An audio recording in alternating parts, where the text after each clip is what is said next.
Hello and welcome on 360 Sports on Trust TV. I am Adeni Ajisafe. Well, we have to look at events that are trending in the world of sport for this evening. I have with me Ibrahim Yusuf. Good to have Ibrahim. Always nice to be here. You're already smiling because you think your team will win tonight. Yeah, well, I'm hoping that we will. You are hoping? Yes. Okay. I'm really looking at the fact that that smile was coming from, oh, you believe Tottenham will win. Yeah, well, actually, I do. I have the belief that we can win. But but you could lose. Of course, we could lose. That's football. That's football. We'll be taking more updates, at least looking at the fact that Tottenham Hotspur will be playing against Arsenal. That game will be coming up, but that's not the first story we'll be looking at. The fact that Nigeria under-20 team, the Flying Eagles, they did well. They played draw against Burkina Faso over there in Niger Republic in Niamey. They actually qualified for the semi-final after beating Ghana 2-0 in the first match they played. But right now, they have at least one leg. The under-20 African qualifiers, that's it. If they are able to win the semi-final, they get the second leg there. Good one. At least our boys did well playing draw. It was a tough one for them anyway against the Etalons of Burkina Faso.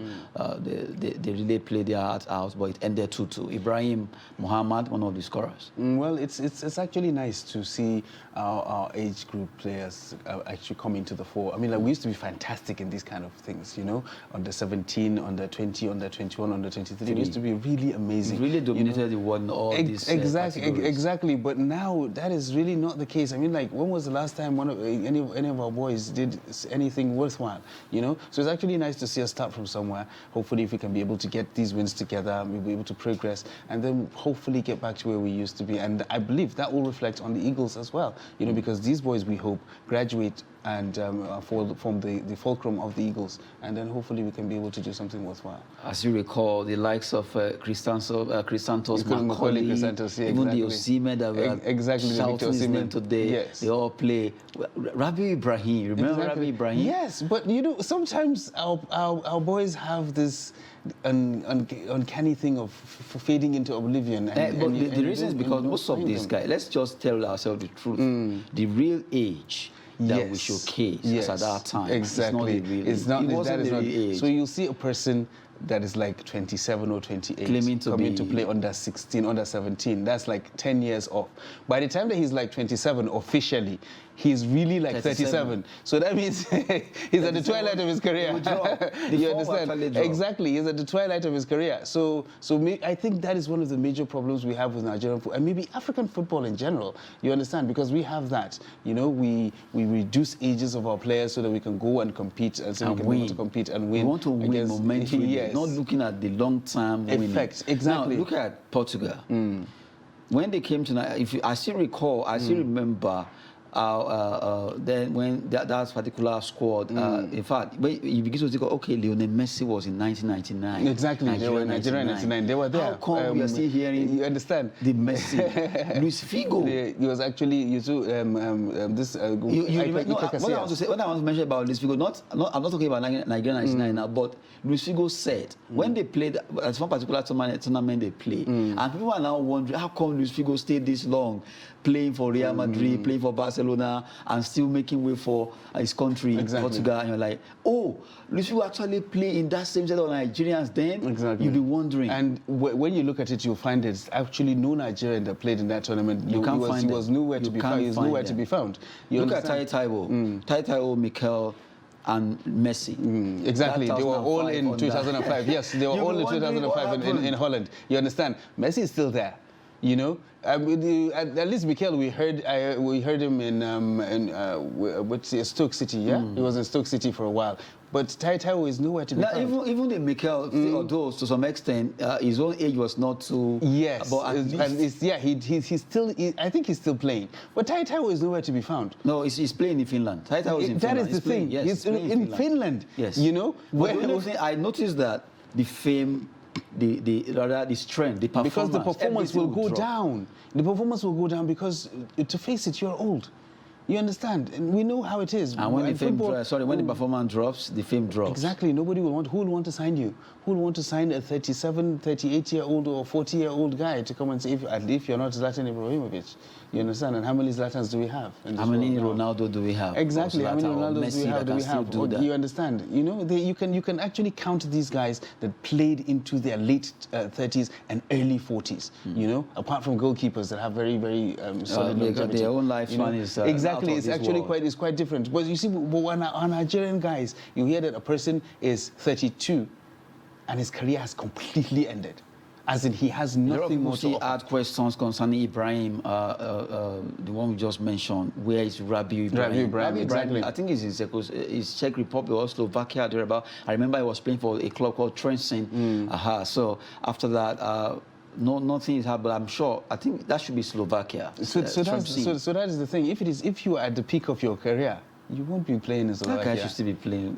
By now, it's supposed to be like, who are the players they play with then? Exactly. And you'll be wondering, what happened? What happened to him? They drop off the radar. They go to all these Eastern European countries, Southeast Asian countries. They keep playing. Exactly. Albania, all these, Luxembourg. You all find them there. Malta. Malta. You all find them there because that's where they can actually go and play. They can't play in the top flights. They can't. And the top teams in Europe, who will sign them? Nobody will sign them. But officially, they'll tell you, when you look at his passport, he's probably 27. You know?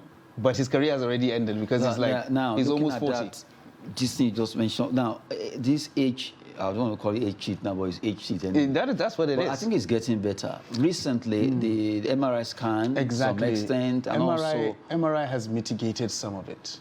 MRI has mitigated some of it. But you know, the problem is the complicity of officials. Officials are very, very complicit in this. It's not just the players that actually go and do this. Of course, they are the one that choose the players. Exactly. Officials are very complicit in that. When you go and you watch a Nigerian under 20 or under 23 or under 21 match, you'll find them, all of them, none of them has any hair.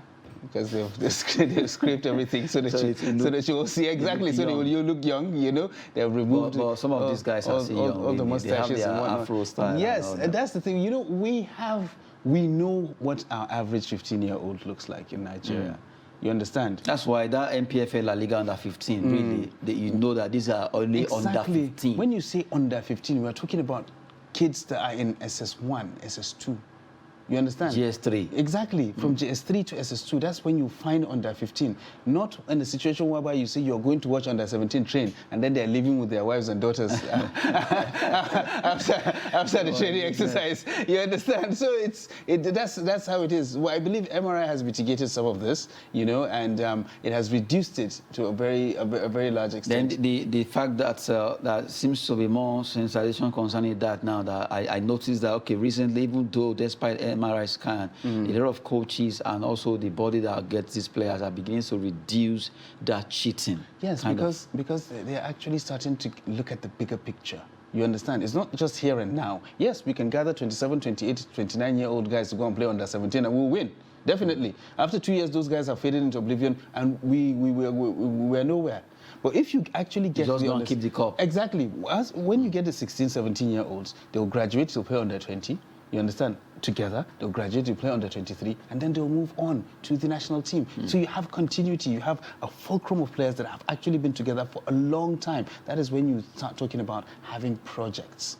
You know, but that is not what we have. We want a quick fix and gather all these 30, 31-year-old guys, go and play under 17, beat these children and collect the cup and come back. And after collecting the cup, what's nice? That's the thing. Meanwhile, if you sustain it, exactly, it's better. It's better for you because it's better on the overall development of a sport. You can even win under 17, the same set, graduate to under 21. Exactly. They can still scoop it, and go to under 23 and win the Olympics, and graduate to the national team. The Super Eagles and begin to beat everyone in Africa. Exactly, because they've been together for so long, they've played together for so long, they know each other. You understand? It's easy for them to acclimatize and go on and conquer the world. But unfortunately, that is not the case. That's not what we have here. We've been talking concerning under 20, well, the WAFU B team. That actually led us to talk about Nigerians. When it comes to issue of age sheet in Africa, it's a norm, but we are happy now that it's getting better. We're going to see under 15 boys really looking under 15, under 17 really looking under 17. And the fact that our under 20 actually they drew against Burkina Faso to qualify for the semi-final of the WAFU B Cup taking place in Niger Republic, precisely in Niamey. Good one there. Hopefully, they will win the semi-final and qualify for the under 20 AFCON, and we hope that they will be able to do this. Now, let's look at a match that will be coming up tonight. It's the Battle of London between Tottenham Hotspur and Arsenal. Well, that's Ibrahim's club anyway. But well, maybe Arsenal will come out and paint your own with goals. It's actually been a while that we've had a North London derby that has so much riding on it. You understand? I mean, like, fourth place is there is up for grabs. Looking at these two guys, let me cut you short there. A lot of people are looking at, Harry Kane. Well, one of the old players was advising that it's high time that should be Carragher or thereabouts saying, Tottenham just let this guy go if he wants to leave. They have forced him against his will. Almost 2 seasons now he has been there, and still holding him there if he wants to go. Let him leave. If I think the best time for him to have left was at the beginning of this season. Yes, he should have left at the beginning of this season. You understand? Or even last season. They would have gotten the 150 million that they wanted from him. On him, you understand? And he would have moved to Manchester City or elsewhere and went and done his business. He would have reinvested their 150 million and started rebuilding. Exactly, and started rebuilding. You know, if not for the form of Son Heung-min this season, I don't know where Tottenham would have been. He has been the one trying to... Exactly. He's the engine of that squad. He's the one carrying the team now. It's his goals that are actually propelling the team forward. Yes, Kane has had some phenomenal assists this season. His assist statistics are right there, are up there. But you are a number 9. A number 9 is to score goals. If you're not scoring goals, then that means you're not doing your job as a number 9. You understand? So that's the problem. So if he had left, I think at the beginning of this season, I think they would have reinvested, strengthen other areas of the pitch, and most likely they would have been doing better than they are doing now. They have a phenomenal manager in Antonio Conte. Antonio Conte can actually take them very far, but unfortunately he can only work with what he has. You know, so do they have the quality? Yes, they have quality here and there, but the squad is not as strong and as solid as it needs to be able to challenge for these titles. And Tottenham needs to be challenging for these titles. They've got. I even think Pochettino's squad is even stronger. Yes, Pochettino had a stronger unit.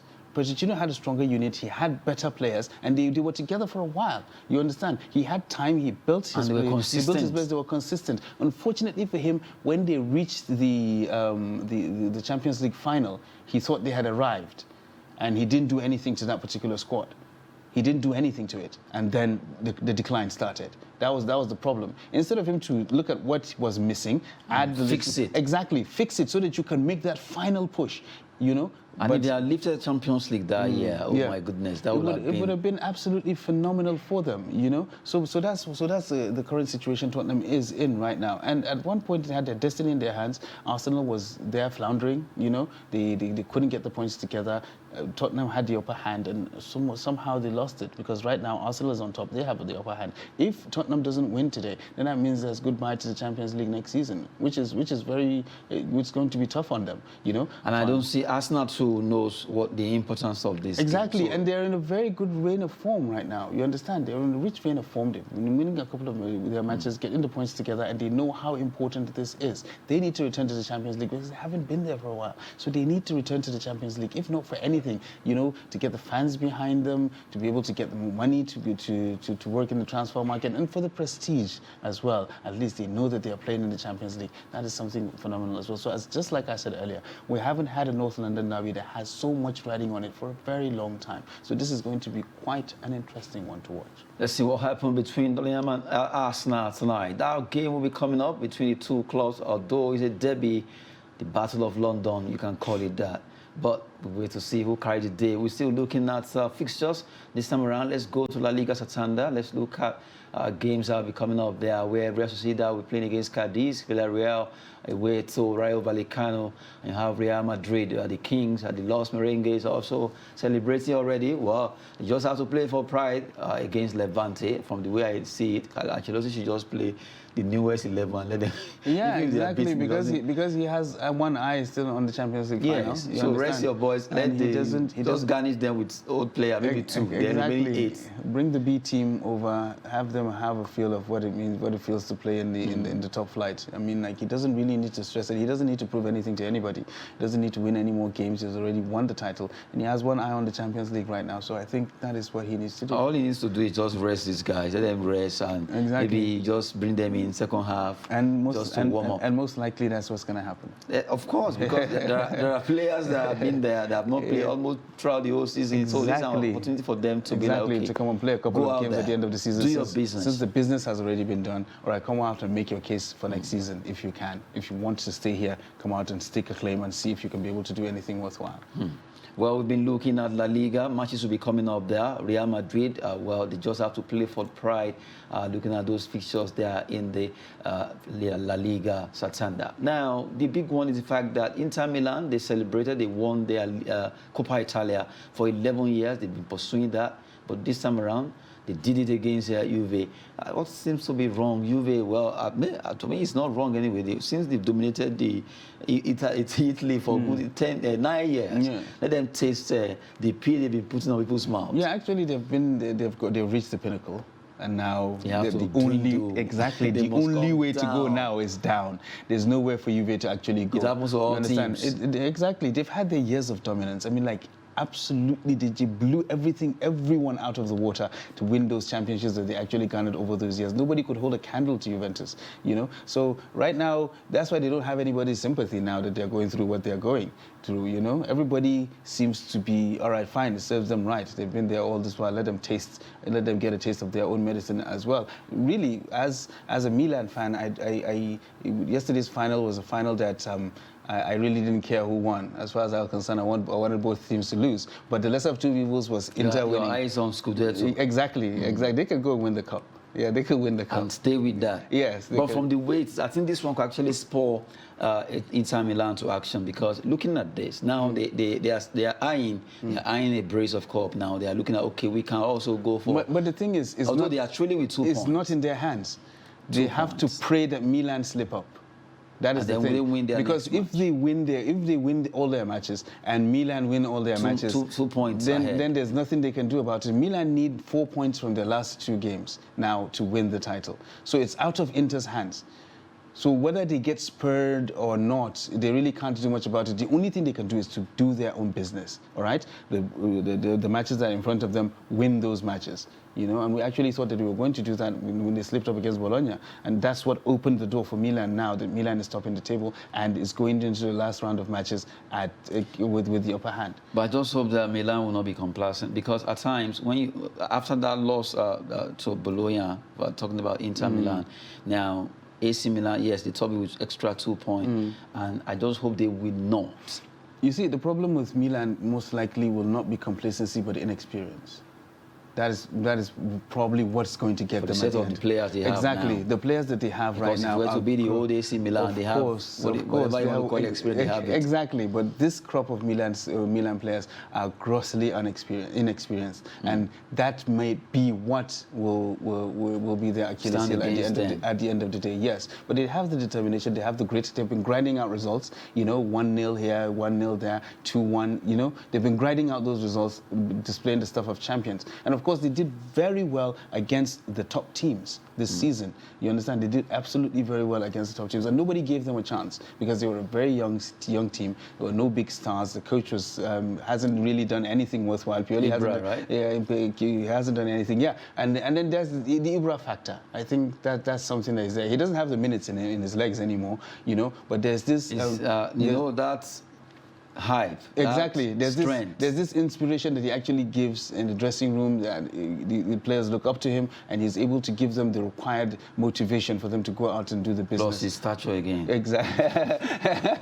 If you mess up, he'll beat you up. He will beat you up. Like, if any player, like they say that local palace, they will collect. Yeah, exactly. That's the point, because I've seen so many of Ibrahimovic's style of play at times. He attacks players if they are fighting karate or thereabout. You'll be wondering, what's the problem with Zlatan? He has a black belt in Taekwondo. Yeah, I know. You understand? So that's the thing. Yeah, he's actually playing football. Exactly. Let me show some skills. I have this belt. But the day Zlatan with Jamie. But that was the time I had the issue with Lukaku. Yes. I remember that issue. They did have an issue with Lukaku at one point. I mean, that was last season. They did have that issue, but they were not able. They were not let to do. They should have left them. You know, to let's see what happens. Maybe Lukaku will show the exchange one or two. Because I would still call him an African one way or the other. Yeah. So the Congolese man in him, they could have exchanged one or two. Let's see him against the Swedish tall. I call him exactly. But it's wonderful talking about all these clubs: Inter Milan, AC Milan, Juventus. But good one for the Nerazzurris.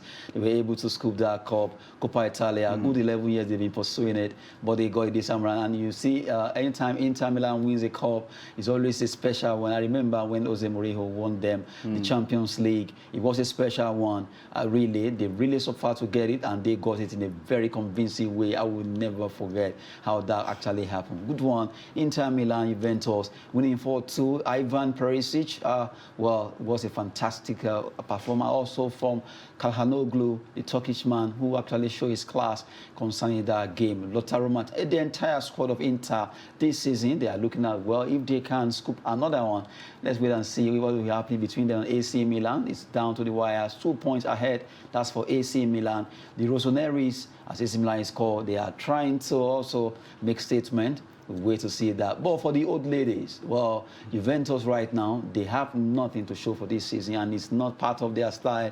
They've been so used to trophies that they forgot to play well in this particular season. Well, we've been looking at activities in the world of sport with Ibrahim Yusuf. It's been a wonderful time. But before we go, there's this thing that came out that Newcastle up their money, or rather, add more money to go for Osimhen. Yes. Well, you see, the thing is, everybody's afraid of Newcastle now next season because of the transfer kitty that they have, the transfer watches that they have, that they can actually go out there and get anybody that they want. You know, a lot of people were hoping that Newcastle were going to get relegated this season. You understand? So so that they won't go and start battling people because not a lot of clubs have the financial muscle that Newcastle have. All they need to do is just to go Mourinho way. Look for those players that are outstanding, pick them together and form another Chelsea. Exactly. So, but the thing is, the question that they really need to ask themselves right now is Eddie Howe the man to do that for them? Well, that is the question. He could be. He could be. All they need to do, but aside that, just like what you said, what if they get the player? Does he have the control to manage the egos? You understand? That is the thing. Right. Will Eddie Howe be the man to do that for them? I really don't think so, because it's all about reputations. Good one there. October, Brian Yusuf has just spoken to predict what's going to happen. Newcastle, if they get those players, will their coach Eddie be able to control them? Coming from Ibrahim, there. Good one. Thank you very much for on the show. It's always a pleasure to be here. I actually gave you Octopus, but this time I'm not predicting scores. No, I'm not. We've been talking sports on 360 Sports Show. Well, on Trust TV, it's been a wonderful time. I am Adeni Ajishafe. Thanks for watching.